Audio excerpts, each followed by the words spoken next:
మీకేం పని అని అమిత్ షా గారి గురించి మాట్లాడిన చదివి చెప్పా. జనగణమని మేము పాడతాం, మేము వందే మాత్రం మాట్లాడతాం, మేము బెంగాలీ అనుకోలే, మా భాష అనుకున్నాం, అది మా భారతదేశ భాష అనుకున్నాం. అలాంటిది తెలంగాణని ఇంకెంత గుండెల్లో పెట్టుకుంటాం, తెలంగాణ ఎంత లోపట్టుకుంటుంది, తెలంగాణ కోసం ఎంత చచ్చిపోతాం. నేను ఆంధ్రప్రదేశ్కి దృష్టి సారిస్తున్న ఒకటే, తెలంగాణకి యువత వలసలు తగ్గాలంటే ఆంధ్రప్రదేశ్లో యువతకు ఉద్యోగాలు అక్కడ రావాలి, తెలంగాణ యువతకి ఇక్కడ ఉద్యోగాలు, దానికోసం మా ప్రయత్నం. వలసలు ఆగాలి ఖచ్చితంగా. మీరు అనుకున్న నేను తెలుసా, మొత్తం అందరూ ఉన్న 100 ఉద్యోగాలకి 10,000 మంది కొట్టుకుంటే కనీసం దాంట్లో మొత్తం 10,000 మంది తెలంగాణ వాళ్ళు కావాలని నేను కోరుకుంటా ఉంటా. దానికోసం మా ప్రయత్నం. అందుకు నేను ఎప్పుడు దృష్టి సారించలా. కానీ కూర్చొని మమ్మల్ని బెదిరిస్తా ఉంటే మటుకు ఇక్కడితో దయచేసి ఇది ఆపండి. లేదా కూర్చోబెట్టి ప్రజలు కోరుకున్నప్పుడు, మా నాయకులు కోరుకున్నప్పుడు ఖచ్చితంగా తెలంగాణలో అవసరమైన ఆయన ప్రతి చోట తిరుగుతాం. దానికి భయపడమని తెలియజేసుకుంటున్నాను. నేను పారిపోలేదు సార్, చెప్పండి సార్.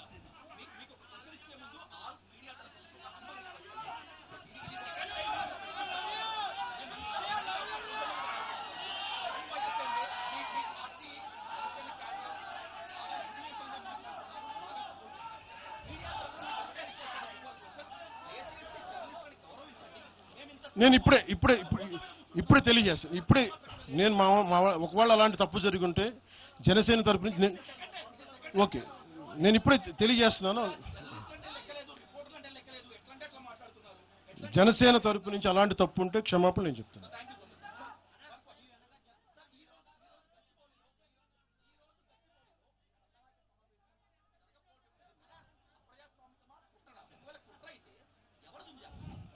సార్ నేను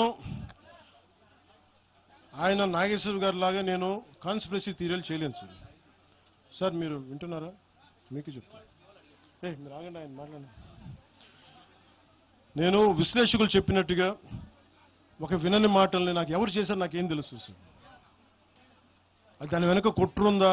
ఒక్కడైతే ఉంది, ఈ సభ జరగకూడదని అయితే ఉంది. అది ఎవరికి ఉంది ఏంటో నాకు నిజంగా నాకు తెలియదు. నేను దాని గురించి నిజంగా నేను బ్లేమ్ చేయనట్లా. కాకపోతే ఇది నా హక్కుని ప్రతిష్ఠిస్తున్నాను. ఖచ్చితంగా అప్రజాస్వామికం కదా. 2,000 మందితో ఇన్ని పార్టీలు జరుగుతాయి, ఇన్ని కార్పొరేట్ పార్టీలు జరుగుతాయి.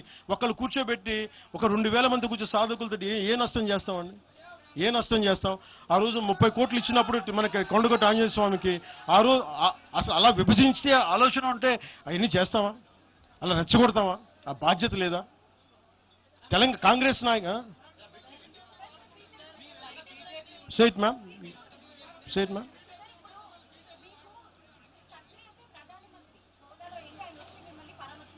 ఎవరమ్మా? ప్రధానమంత్రి గారు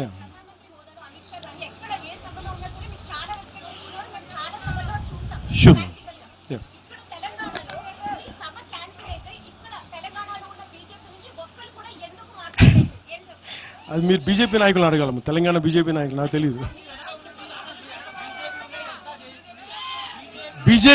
బీజేపీ నాయకులు మీరు అనుకున్నట్టుగా ఓకే, మీ ఆర్గ్యుమెంటే రైట్ అయితే ఈరోజు బీజేపీ నాయకులు మాట్లాడాలి కదా, వాళ్ళు లేరని తెలుస్తుంది కదా.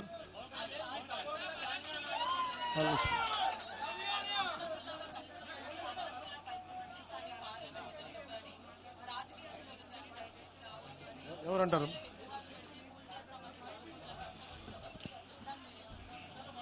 ఎవరు విగ్రహాలు పెట్టాలి, ఏం చేయాలి, అది ఆ ప్రజల తాలూకు ఇష్టం. ఇలా మాట్లాడితే గాంధీ గారిని కూడా విగ్రహాలు పెట్టదు. ఎందుకంటే ఆయన గుజరాత్కి చెందిన ఆయన వైశ్య కులానికి చెందిన ఆయన విగ్రహాలు పెట్టకండి అంటారు. దీనికి అంతు పంతు ఉండదు. అలాంటప్పుడు ఇంకేం మాట్లాడతాను? రేపు పొద్దున అంబేద్కర్ గారి విగ్రహం పెట్టకూడదు, ఆయన కూర్చోబెట్టి ఆయన మహారాష్ట్రని కూడా మాట్లాడతారు. ఇలాంటి ఆలోచన విధానం ఉంటాయి. ఎవరు ఏ విగ్రహాలు పెట్టి, నా ఉద్దేశంలో నా కోరిక తెలుగు ప్రజల ఐక్యతకి చిహ్నం బూర్గుల రామకృష్ణారావు గారు. నేను కోరుకుంటుంది ఒక రోజున తెలంగాణ ఆంధ్రాని కలిపే హైవేకి బూర్గుల రామకృష్ణారావు గారు హైవేగా పెట్టాలి, ఆయన విగ్రహం పెట్టాలని నేనైతే ప్రతిపాదిస్తాను. మిగతా విగ్రహాల గురించి మీరు చెప్పండి సార్.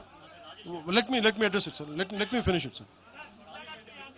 Sir 1 minute sir.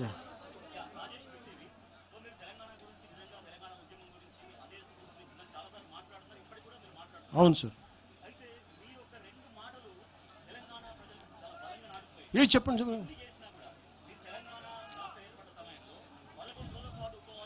నేను ఈరోజు చెప్తాను కదా.